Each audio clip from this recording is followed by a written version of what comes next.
Uns Deus chama com um amadurecimento precoce, a outros Deus coloca na sala de espera para usar depois.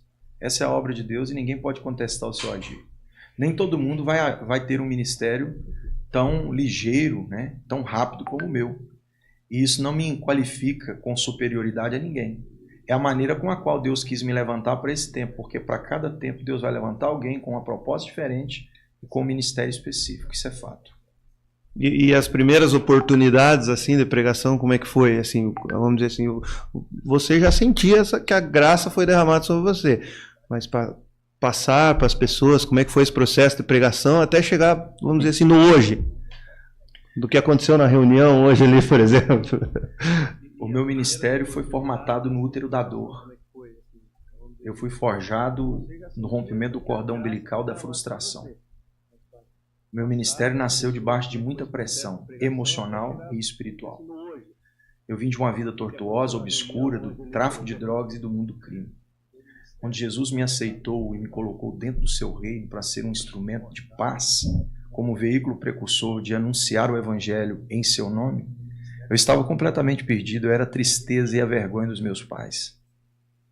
Então, os meus primeiros passos na fé foram muito desafiadores, porque tão logo me converti, eu perdi meu irmão, posteriormente o meu pai, e consequentemente isso me trouxe muitos traumas que eu carrego comigo até hoje. Meu ministério começou com muitas lágrimas. Eu costumo dizer para quem está se aventurando no ministério que ministério não é glamour, ministério é clamor. Eu digo também que ministério não é vida regalada, não é boas hospedagens em hotéis confortáveis. Isso aí faz parte de uma trajetória, mas isso é só um pequeno fragmento dos bastidores ministeriais. Ministério, de fato, são dores, lágrimas. Ministério é angústia, é frustração, é decepção, é vencer a si mesmo todos os dias, é enfrentar demônios, é lutar contra principados. Se você realmente é alguém chamado para o ministério, você pode ter certeza que você vai ser desafiado todos os dias da sua vida até que você cumpra o ministério por cujo qual foi chamado. E eu fui desafiado desde o início da minha chamada. Extremamente desafiado. Desafiado em cada oportunidade, porque em cada oportunidade eu vivia um amassar de Deus. Eu fui uma cana dentro da engenhoca. O bagaço atravessou e é por isso que o caldo saiu. Eu sou o bagaço que restou. Entendeu? E alguém provou do doce que de mim saiu porque Deus extraiu dele. Para ele, né, esse doce que de mim saiu. Enquanto eu sofria com a perda do meu pai e do meu irmão, Deus me instruía a preparar pessoas a vencerem os seus próprios problemas. É mais ou menos assim que aconteceu comigo. Ô pastor, e eu vejo a tua história, eu vejo as suas pregações muito sérias, assim, confrontadoras algumas vezes. E como você enxerga, eu vou falar bem como o povo fala, basicamente o comércio, o gospel que gera tudo isso, você falando da humildade, né, falando que as viagens não são o que realmente importa, e como você enxerga o que acontece hoje no Brasil, assim, nessa questão? O ministério sempre foi um objeto de atração, né?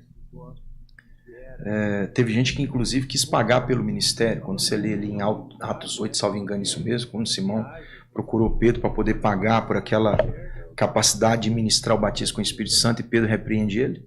Tem gente que enxerga o ministério como um cabide de oportunidade. E não vai ser nós nesse tempo que vamos conseguir evitar isso. Sempre haverá o joio entre o trigo, sempre haverá bodes entre as ovelhas. Eu gosto muito de pensar no seguinte: se a igreja desse tempo tem Balaão como profeta, Jezabel como sacerdotisa, Judas Iscariotes como apóstolo, ela precisa minimamente ter Jesus como seu Senhor. O problema da igreja não está em ter os falsos, o problema da igreja está em cadê os verdadeiros.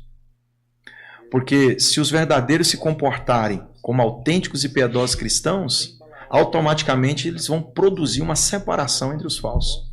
Porque quem tem discernimento de Deus e consegue, pela palavra de Deus, observar essa distinção desses obreiros falsos e verdadeiros, com certeza eles vão caminhar atrás dos verdadeiros e vão se desprender dos falsos. O problema é que falta conhecimento em quem ouve. E aí, na verdade, o problema é triplo, né? O problema está, primeiro, na mão dos organizadores de evento, que convidam sem filtro, porque o que eles querem não é resultado espiritual, eles querem uma grande massa humana reunida em torno daqueles dias festivos. Em segundo lugar, está também os pregadores, que perderam a coragem de falar o que Deus manda, e quando recebem a oportunidade, fica tentando massagear o ego do povo para continuar com aquela agenda permanente. Então eles não estão ali para cumprir a vontade de Deus, estão para fazer aliança, ou às vezes apenas conectar a agenda. E em terceiro lugar, está a igreja, que também já não está com muito interesse de ouvir o que Deus está falando. Então nós temos problema com os organizadores de evento e com a liderança, que não filtra mais, e ao seu bel prazer convida quem quer, deturpando completamente o interesse da igreja, porque se o indivíduo não tem caráter, mas tem dom, tá bom. O dom já vai saciar o prazer momentâneo do público que veio vê-lo. E aí tem a questão do pregador, que não tem mais compromisso com a verdade do evangelho e prega distorcidamente a mensagem que acha que deve pregar. E por fim tem a igreja, que não está mais interessada em ouvir a verdade. O que eles querem mesmo é ouvir algo que venha a massagear o ego e de forma nenhuma confrontá-los. Quanto mais macio, quanto mais leve o evangelho que eles ouvirem, para eles melhor ainda.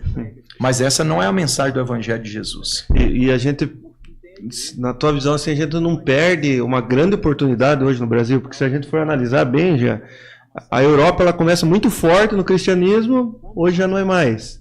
A gente vê vários centros assim que aconteceu isso.